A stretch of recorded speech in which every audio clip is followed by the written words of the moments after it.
Hello everyone, welcome to Physics Mafia. Today we are discussing problem number 1.63 from Irido-Whitley series.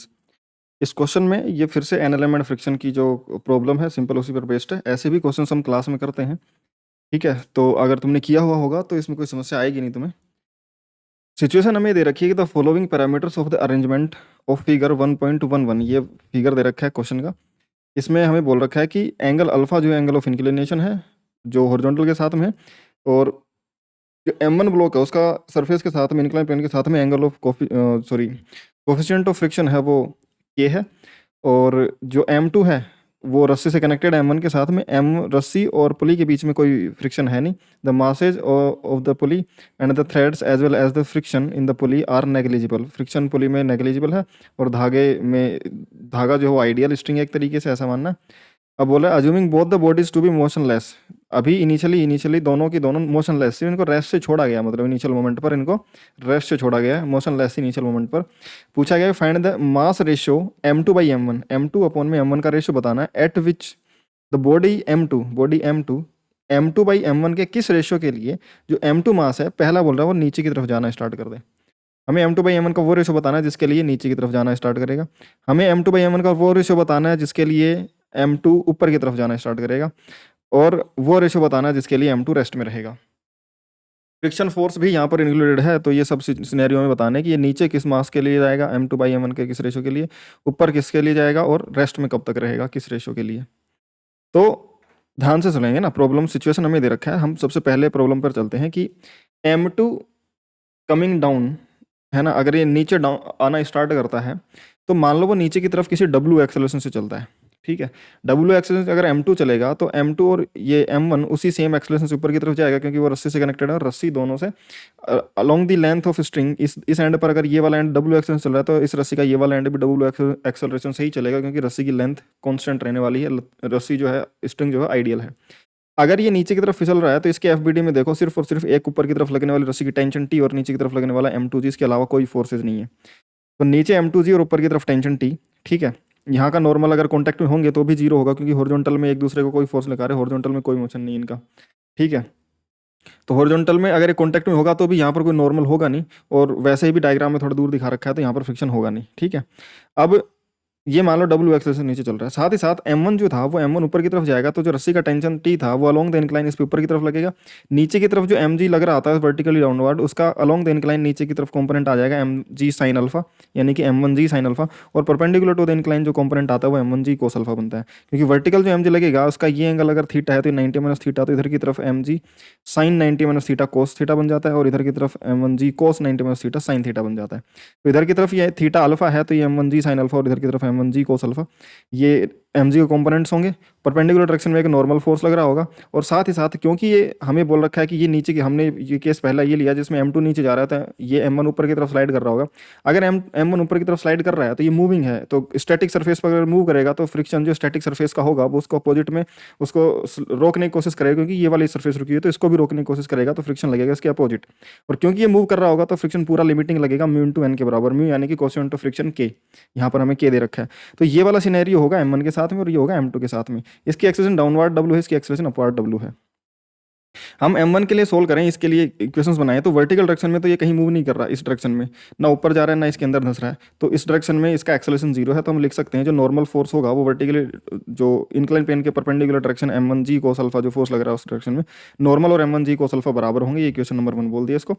साथ ही साथ along the incline अगर ऊपर की तरफ देखूँ तो F=ma लगाएंगे, तो वर्टिकल डायरेक्शन में along the incline up direction में अगर एक्सेलरेशन ऊपर की तरफ है तो हम इस टेंशन को बड़ा मानेंगे, नीचे की तरफ दोनों फोर्स लग रहे हैं उनसे, तभी ये ऊपर खींच पाएगा। तो tension minus M1G sine alpha minus friction is equal to इसका मास M1 इंटू इसकी एक्सेलरेशन को W से लिखते हैं इरोडो के अंदर, तो हमने भी W से ही लिख लिया। तो हम बोल देंगे कि tension minus M1G sine alpha minus friction equal to M1 into W, ये इक्वेशन बन जाएगी इसके लिए, ठीक है। अब जो फ्रिक्शन की वैल्यू होगी, फ्रिक्शन तो लिमिटिंग होगा K इंटू एन, और n है M1G कोस अल्फा, तो यहाँ पर रख देंगे K इंटू एन, n है M1G कोस अल्फा, और फ्रिक्शन की वैल्यू रख देंगे इस इक्वेशन में यहाँ पर। तो T minus M1G sine alpha minus K M1G cos alpha equal to M1 into W। तो हम टेंशन को छोड़ करके बाकी सबको उधर ले जाएंगे, और M1 सब में से कॉमन आ जाएगा, तो M1 कॉमन आने के बाद ये तो बन जाएगा G साइन अल्फा, इधर प्लस में ये बन जाएगा K टाइम्स G कोस अल्फा, और इधर बन जाएगा सिर्फ और सिर्फ W। तो टेंशन आ जाएगी M1 times G sign alpha plus K G के कोस अल्फा प्लस W, ठीक है। अब m2 के लिए अगर बात करेंगे तो m2 के लिए क्योंकि वर्टिकली डाउनवर्ड एक्सेलरेशन है तो उसके लिए m2 बड़ा होगा इसके टेंशन से, तो हम लिख देंगे नेट फोर्स नीचे की तरफ m2g माइनस टेंशन, तो नेट फोर्स आ गया m2g minus tension equal to उसका mass m2 into acceleration w, F equal to ma लगा देंगे इस पर, तो m2g minus tension into equal to इसका mass m2 into acceleration w, तो t इधर भेज देंगे, इसको इधर भेज देंगे तो बन जाएगा टेंशन m2g माइनस m2w, तो m2 कॉमन आ गया तो g माइनस w, w इनकी एक्सेलरेशन है, ठीक है, g acceleration due to gravity है। अब ये वाली टेंशन और ये वाली टेंशन तो बराबर ही हो क्योंकि एक ही रस्सी से दोनों कनेक्टेड है, एक ही रस्सी से दोनों कनेक्टेड है, तो ये वाली टेंशन जो इसको ऊपर खींचेगी वही टेंशन इसको भी ऊपर खींच रही होगी, ये दोनों टेंशन बराबर होंगी, एक ही रस्सी की टेंशन है, तो टी और टी बराबर कर देंगे, दोनों टी को बराबर कर देंगे तो देखो यहाँ से डब्ल्यू कैलकुलेट होकर के आ जाएगा, हमें लेकिन चाहिए था m1 by m2 sorry m2 by m1, तो हम क्या करेंगे m2 को एक तरफ रख लेंगे, ऐसा ऐसा कर लो कि ये m2 g माइनस डब्ल्यू था और ये m1 था और ये पूरा ब्रैकेट में था, तो m1 को धर लिया और ये g माइनस डब्ल्यू पूरा इधर डिवाइड में कर दो, तो सिंपल तरीके से पहले ही हमें डायरेक्ट ही इस रिलेशन से m2 बाई m1 का सीधा रेशियो मिल गया हमें, और टर्म्स को रीअरेंज करने की जरूरत नहीं पड़ी, तो ये बन गया G sine alpha plus G cos alpha plus W upon में जी माइनस डब्ल्यू। हम ऐसा कर लेते हैं, ये जी वाले टर्म्स को अलग कर लेते हैं, डब्ल्यू वाले टर्म को अलग कर लेते हैं, तो इस वाले टर्म में देखो दोनों में से जी कॉमन आ जाएगा और अंदर बन जाएगा sign alpha plus K cos alpha upon में जी माइनस डब्ल्यू, इसको अलग कर दिया, प्लस में ऊपर जो डब्ल्यू था उसके साथ में इसको डिनोमिनेटर को अलग से लिख दिया डब्ल्यू अपॉन में जी माइनस डब्ल्यू, ठीक है, ये टर्म सेपरेट कर दी हमने। इसमें देखेंगे तो इसको अलग से लिख दें जी अपॉन में G minus W sine alpha plus K cos alpha plus W upon में जी माइनस डब्ल्यू।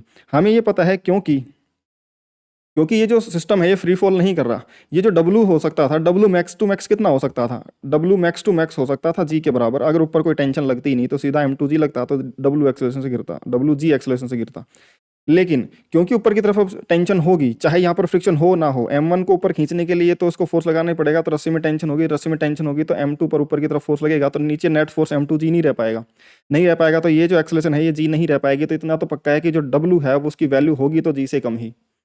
समझ में आ गई क्या बात? तो हम ये बोलेंगे कि जो W है यहाँ से जो हमारा रेशियो मिला है इसमें ये जो W है, सिंस W जो है वो होगा तो लेस देन G ही, वो इक्वल भी नहीं हो सकता क्योंकि m1 है वहाँ पर और फ्रिक्शन भी है यहाँ तो और कम हो जाएगा एक्सेलरेशन नीचे गिरने का, अगर नीचे गिर भी रहा होगा तो भी, तो W लेस देन G तो होगा, इतना तो हमें पक्का पता है। अगर W लेस देन G है तो G माइनस डब्ल्यू तुम्हारा पॉजिटिव नंबर होगा, एक पॉजिटिव नंबर होगा G माइनस डब्ल्यू, क्योंकि W G से छोटा है, तो G अपॉन में G माइनस, अब G बड़ा होगा G माइनस डब्ल्यू तो कम हो जाएगा ना, G में से W एक पॉजिटिव वैल्यू माइनस होगी और W G से छोटा भी था तो ये नीचे पॉजिटिव ही बचेगा, तो ऊपर G और ऊपर नीचे G से छोटा नंबर, तो डिनोमिनेटर अगर छोटा होगा तो वैल्यू एक से ज़्यादा आएगी ना।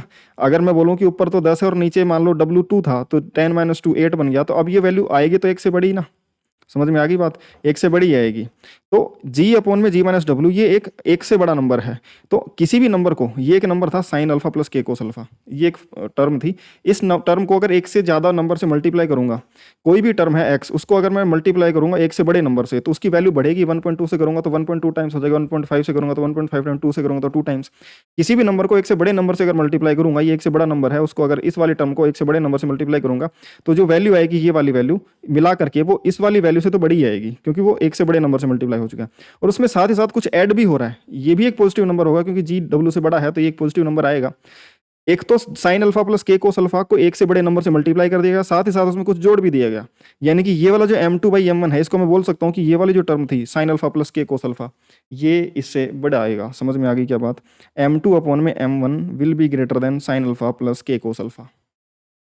समझ में आई क्या बात? हम यहाँ से सीधा रिजल्ट निकाल सकते हैं। साइन अल्फा, अल्फा और के में रिलेशन बताना था भाई, m2 और m1 हमें अल्फा और के अलावा और कुछ दे भी तो नहीं रखा, तो m2 बाई m1 का रेशियो बताना था इन अल्फा और के टर्म्स में कि उससे बड़ा होगा कम होगा क्या होगा हमें नहीं पता था, तो हमने अल्फा और के का टर्म्स अलग करा और ये जो जी और डब्ल्यू बने उससे हमें आइडिया लगाया कि ये वाली जो टर्म बनेगी वो इस वाले टर्म से बड़ी आएगी, यानी कि m2 बाई m1 का रेशियो तुम्हारा sign alpha plus K cos alpha से बड़ा होना चाहिए, तब तो जाकर के ये चीज़ें सेट बैठेंगी, अदरवाइज तो नहीं हो सकता, अदरवाइज तो ये नीचे की तरफ नहीं आ सकता।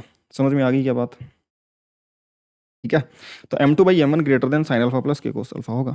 दूसरा हम ये मान लेते हैं कि भाई हमने दे रखा है कि ये ऊपर की तरफ कब मूव करेगा, अगर ये ऊपर की तरफ मूव करेगा तो ये नीचे की तरफ मूव करेगा, ये नीचे की तरफ मूव करेगा, तब चीज़ क्या बदल जाएगी? सिर्फ एक चीज़ बदलेगी, बाकी सब सेम रहेंगे कि इस पर जो अगर ये नीचे की तरफ मूव करेगा तो इस पर लगने वाला फ्रिक्शन इस बार ऊपर की तरफ आएगा, क्योंकि स्टैटिक इंक्लाइन पेन के रेस्पेक्ट में नीचे मूव करेगा तो उसको रोकने के लिए स्टैटिक जो इंक्लाइन पेन है उसको रोकने के लिए ऊपर की तरफ फ्रिक्शन लगेगा, हालांकि फ्रिक्शन काइनेटिक होगा, यानी कि लिमिटिंग फ्रिक्शन म्यू × n के बराबर लगेगा क्योंकि नीचे की तरफ मूव कर रहा है। तो अब ये होगा कि भाई अगर ये नीचे की तरफ m1g sin अल्फा फोर्स की वजह से मूव कर पा रहा है, ऊपर की तरफ टेंशन इसको नहीं रोक पा रही, तो फ्रिक्शन भी ऊपर लगेगा, वो भी नहीं रोक पा रहा, तो नीचे की तरफ डब्ल्यू एक्शन चलेगा। मतलब कि m1g sin अल्फा इस टी और फ्रिक्शन दोनों से ही बड़ा है। नॉर्मल तो वही होगा m1g cos अल्फा के बराबर। इसके लिए वही जो एक्सेस नीचे की तरफ थी इस बार ऊपर की तरफ बन जाएगी, इस बार टेंशन ज़्यादा होगा m2g से, यानी कि इस बार m1 बहुत ही ज़्यादा भारी है कि वो नीचे खींच ला रहा है, इसको फ्रिक्शन भी नहीं रोक पा रहा, ठीक है, ना ही इसका mg रोक पा रहा। तो m1 के लिए इक्वेशन लिखेंगे तो नॉर्मल m1g cos अल्फा के बराबर होगी, वही बात है। दूसरा हम लिखेंगे कि नीचे की तरफ लगने वाला m1g sin alpha minus tension minus friction equal to इसका मास m1 इंटू इसका एक्सेलेरेशन w। तो m1g sin alpha minus tension minus f equal to m1 into w, friction k into n, k coefficient of friction mu की तरह। तो k into normal है m1g cos alpha, वो रख देंगे, ये फ्रिक्शन की वैल्यू यहाँ पर रख दी, और इसको उधर भेज देंगे, इसको उधर ले आएंगे और टेंशन कैलकुलेट कर ली। टेंशन आ गया m1g sin alpha minus G के cos alpha minus w। m2 की अगर बात करूंगा इसके लिए लिखूंगा ऊपर की तरफ एक्सेलेरेशन, तो t को बड़ा मानते हुए t minus m2g equal to total mass m into इसका acceleration w, t minus m2g equal to इसका mass m2 into acceleration w। यहाँ से टेंशन निकालेंगे, इसको उधर भेज देंगे, तो m2g प्लस w बन जाएगा टेंशन। ये वाली टेंशन और ये वाली टेंशन सेम ही, क्योंकि सेम स्ट्रिंग की टेंशन है, तो दोनों t और t को इक्वल कर देंगे, तो m2g plus w equal to m1g minus G sine alpha minus G K cos alpha minus w, और m2 बाई m1 जो आ जाएगा ये वाला नंबर बन जाएगा। यहाँ से अगर तुम फिर से वो टर्म को सेपरेट करोगे तो यहाँ पर देखोगे जी अपॉन में G plus W sine alpha minus K cos alpha minus W by G plus W. अब यहाँ पर देखोगे तो क्योंकि हमें पता है कि जो डब्ल्यू होगा वो ग्रेटर देन डब्ल्यू जो होगा वो लेस देन जी ही होगा, जैसा कि पिछले सिनेरियो में था डब्ल्यू लेस देन जी। क्यों? क्योंकि यहाँ पर भी यही था कि जो खींचने वाला मास था m2g उसको टेंशन हमेशा कम करेगी नेट फोर्स को, तो एक्सेलेरेशन ये W जो बचेगी वो G से कम ही बचेगी। और यहाँ पर भी सेम सिनेरियो है, ये वाला m1g है, ये नीचे की तरफ खींच रहा है, ये नीचे की तरफ, इसको खुद को m1g साइन अल्फा खींच रहा है, उसको खुद का mg पूरा नहीं खींच पा रहा।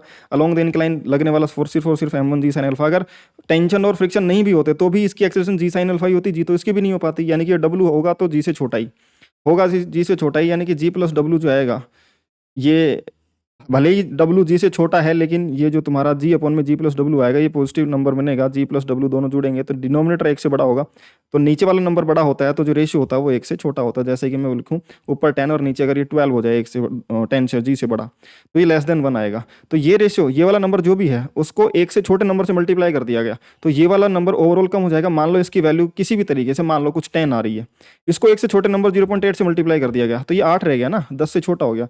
तो इस वाले नंबर को एक से छोटे नंबर से मल्टीप्लाई करा गया, तो ये वाला नंबर इस sign alpha minus K cos alpha से छोटा ही आएगा, और उसमें से भी जी डब्ल्यू अपॉन में जी प्लस डब्ल्यू ये वैल्यू और माइनस कर दी गई, तो ये वैल्यू और छोटी हो जाएगी। यानी कि m2 बाई m1 जो होगा, m2 बाई m1 ये जो तुम्हारा अल्फा और के का जो वेरिएबल है जो हमें क्वेश्चन में दे रखे थे वैल्यू, जिनके टर्म्स में हमें रिलेशन निकालना था, वो m2 बाई m1 जो होगा वो less than sine alpha minus K cos alpha होगा, तब जाकर के सिनेरियो बनेगा। समझ में आ गई क्या बात? आई होप कि तुम्हें ये दोनों सिनेरियो क्लियर होंगे। पहला पार्ट कि अगर m2 को नीचे आना है तो m2 बाई m1 को sign alpha plus K cos alpha से बड़ा होना पड़ेगा, और अगर इसको m2 को ऊपर जाना है, इसको नीचे आना है, तो फिर m2 बाई m1 को sign alpha minus K cos alpha से कम होना पड़ेगा, यानी कि m2 मास कम होगा, m1 को ज़्यादा होना पड़ेगा, इसीलिए ये रेशो लेस देन दिस आ रहा है क्योंकि m1 बड़ा है। और अगर m2 बड़ा होगा तभी नीचे जाएगा, तो फिर ये ratio sign alpha plus K cos alpha से भी बड़ा आ रहा था क्योंकि m2 बड़ा था। समझ में आ गई बात? तो ये दोनों सिनेरियो आ गए। अब देखो अगर m2 बाई m1 इस नंबर से छोटा है, m2 बाई m1 अगर ये इस नंबर से छोटा और m2 बाई m1 बड़ा है sign alpha plus K cos alpha से, इस वाले सिनेरियो में तो वो नीचे की तरफ स्लाइड करना स्टार्ट करेगा पहली बार, है ना। जब इससे जितना ज़्यादा छोटा होगा रेशो उतना ज़्यादा एक्सेलेरेशन से चलेगा, और ये वाला जो रेशो है उसमें ये m1 जो है ऊपर की तरफ स्लाइड करना स्टार्ट करेगा, m2 नीचे की तरफ स्लाइड करना स्टार्ट करेगा। इस वाले में अगर वैल्यू इस वाले रेंज से इस रेंज के बीच में हुई तो इस वाले नंबर से तो छोटा होना चाहिए, इस वाले से बड़ा होना चाहिए ऊपर या नीचे जाने के लिए। लेकिन अगर इस वाले नंबर से बड़ा हुआ तो क्या नीचे जा पाएगा? नहीं जा पाएगा। क्या इस नंबर से छोटा हुआ तो क्या ये ब्लॉक नीचे जा पाएगा? क्या ये ऊपर जा पाएगा? नहीं जा पाएगा। यानी कि ये जो रेंज बनेगी इससे छोटा और उस वैल्यू से बड़ा, यानी कि इस वैल्यू से बड़ा और उस वैल्यू से छोटा, वो एक रेंज ऐसी आएगी जहां पर ब्लॉक चल ही नहीं पाएंगे। समझ में आ गई बात? हम सीधे इससे आइडिया लगा सकते हैं कि अगर नीचे इस m1 को नीचे आने के लिए इतना m2 बाई m1 को इससे कम होना चाहिए, और इस m1 को ऊपर जाने के लिए sign alpha plus K cos alpha से बड़ा होना चाहिए m2 बाई m1 को, तब जाकर के ऊपर जा पाता है, और इससे छोटा होता है तब आगे नीचे आ सकता है। तो इससे बड़ा, इस वाली वैल्यू से बड़ा और इस वाली वैल्यू से छोटा, ये जो रेंज बच गई है ना। ये जैसे इसकी वैल्यू 10 है और इसकी वैल्यू 20 है, तो 20 से बड़ा होने पर तो ऊपर जाएगा और 10 से छोटा होने पर नीचे आएगा। तो जो 10 से 20 का रेंज बच गया, इसमें भी तो कुछ तो होगा, यानी कि इस रेंज में वो ब्लॉक चल ही नहीं पाएंगे। कुछ ऐसा सा सिनेरियो बन रहा होगा कि वो ब्लॉक को चलने ही नहीं देगा, फ्रिक्शन कुछ ऐसा एडजस्ट करेगा, चीज़ों को चलने ही नहीं देगा। तो हम थर्ड जो पार्ट है कि वो चलेंगे नहीं, चलेंगे तो नहीं, तो इस वाले वैल्यू से बड़ा और उस वाली जो वैल्यू है उससे छोटा, ये रेंज आएगा M2/M1 की, जिसमें वो मूव नहीं करेंगे। ये हम यहाँ से आइडिया लगा सकते हैं। इसको सेपरेटली भी सोल्व किया जा सकता है कि थर्ड पार्ट जो है, अगर M2 मूव नहीं कर रहा है, M2 मूव नहीं कर रहा तो M1 भी नहीं कर रहा, रेस्ट में है। दो सिनेरियोज बन सकते हैं। अगर मूव नहीं कर रहा, M2 की वैल्यू बढ़ाता जाऊंगा तो नीचे लगने वाला फोर्स बढ़ता जाएगा, तो ऊपर की तरफ खींचता जाएगा, तो पीछे की तरफ फ्रिक्शन को रोकेगा। अगर मैं M2 को कम करता जाऊंगा तो नीचे की तरफ लगने वाला M1G sin अल्फा उसको खींचेगा, तो फिर इस पर फ्रिक्शन ऊपर लगेगा। तो चाहे ये चले, अगर ये नहीं चल रहा है तो फ्रिक्शन डिपेंडिंग ऑन M1 और M2 हो सकता है नीचे लग रहा हो सकता है ऊपर लग रहा हो, कि M2 ज्यादा है कि M1 का G sin अल्फा ज्यादा है, डिपेंडिंग ऑन दिस वैल्यू हो सकता है फ्रिक्शन ऊपर लग रहा हो और नीचे लग रहा हो, लेकिन दोनों ही सिनेरियो में चलेगा नहीं। तो दो सिनेरियोज के हिसाब से हम बोल सकते हैं भाई M2 जो होगा, क्योंकि ये M2 नहीं चलेगा तो ऊपर जो टेंशन होगी और नीचे M2G, किसी भी सिनेरियो में फ्रिक्शन ऊपर लगे चाहे नीचे लगे, इस रस्सी में टेंशन अगर इसको नहीं चलना है तो टेंशन इसके M2G के बराबर होगी, ये तो बात पक्की है। अगर नहीं चल रहे हैं तो थर्ड केस के अंदर ये टेंशन M2G के बराबर होगी। समझ में आ गई बात। अब इस पे देख लें कि इस पर ऊपर की तरफ तो M2G लग रहा है, नीचे की तरफ M1G sin अल्फा लग रहा है। अभी फ्रिक्शन की कितनी जरूरत है? अगर M1G sin अल्फा टेंशन से बड़ा होगा तो फिर ये नीचे आगे जाना चाहेगा तो फ्रिक्शन ऊपर लगेगा, और अगर टेंशन बड़ा होगा M1G sin अल्फा से तो फिर ऊपर जाना चाहेगा तो फिर फ्रिक्शन नीचे लगेगा। लेकिन इसको रोकने के लिए जो फ्रिक्शन लग रहा है वो फ्रिक्शन अपनी लिमिटिंग वैल्यू से ज़्यादा नहीं होना चाहिए, क्योंकि अगर लिमिटिंग वैल्यू से ज़्यादा की रिक्वायरमेंट होगी तो फिर वो फिसल जाएगा, फिर नहीं रुक पाएगा, फिर तो ऊपर वाले दोनों केस आ गए, ऊपर चलेगा कि नीचे, वो हमने सोल्व कर लिए।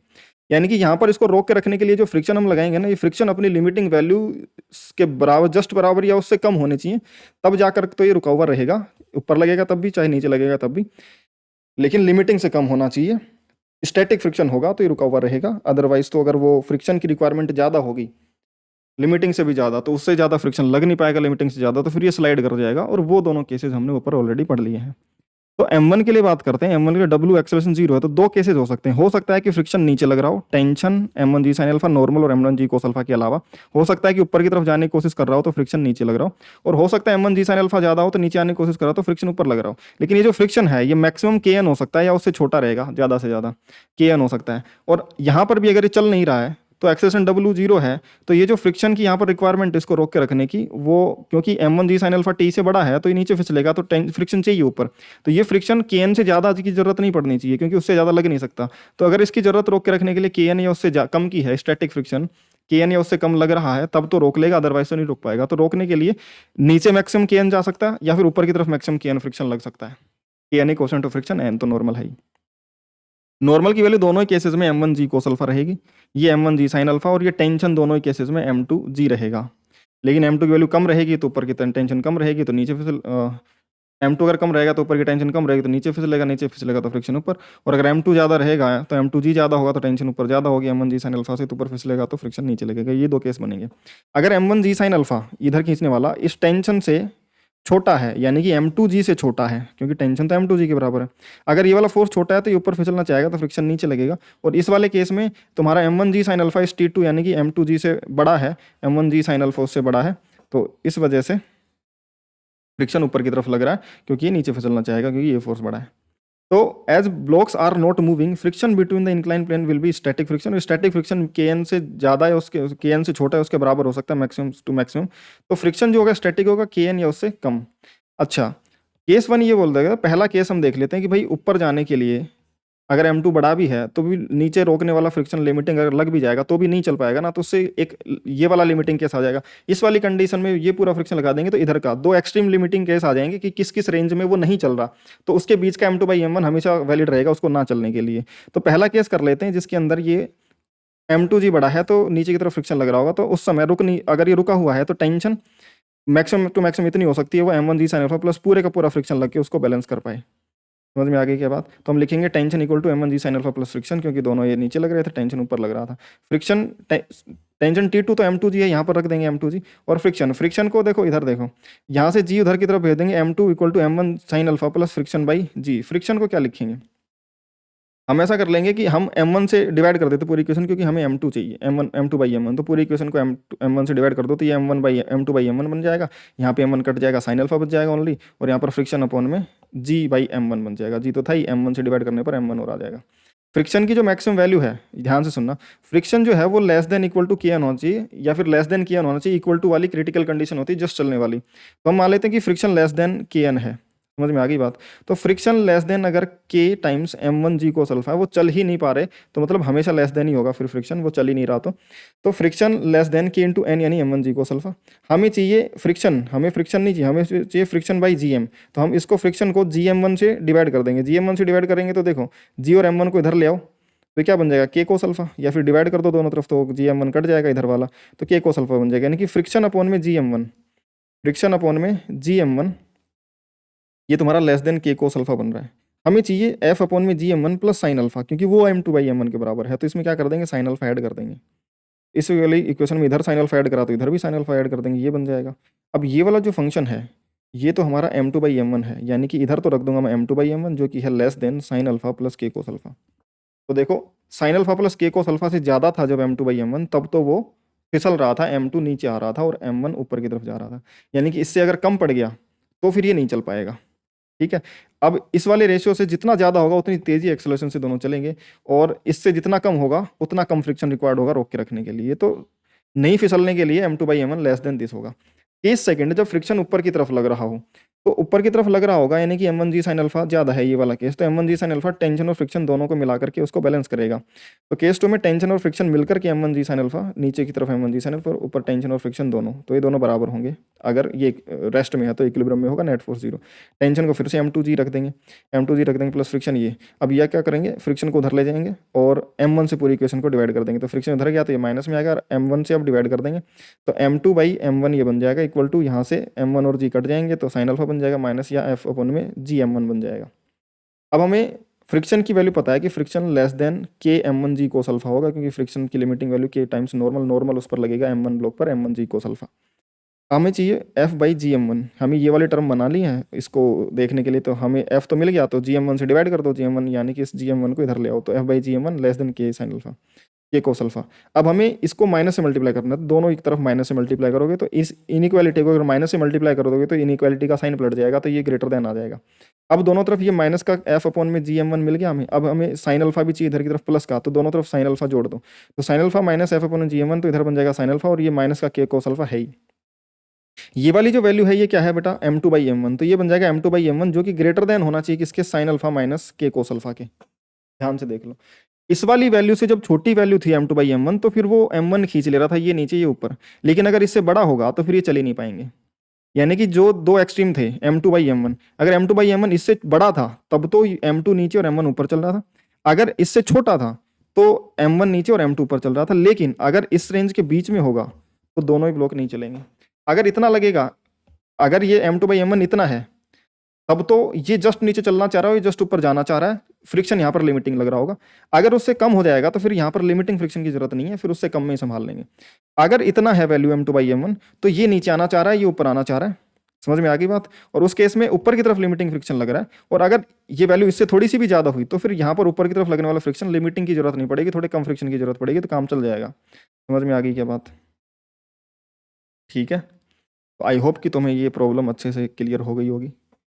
पूरा डिटेल में समझाया मैंने तुम्हें, हर एक केस क्या बन सकता है और कैसे इसको कैलकुलेट मैथमेटिकली लिख करके सोल्व किया जा सकता है, कैसे एक्सप्रेशन निकाले जा सकते हैं, ठीक है। तो आई होप कि तुम्हें सब क्लियर होगा।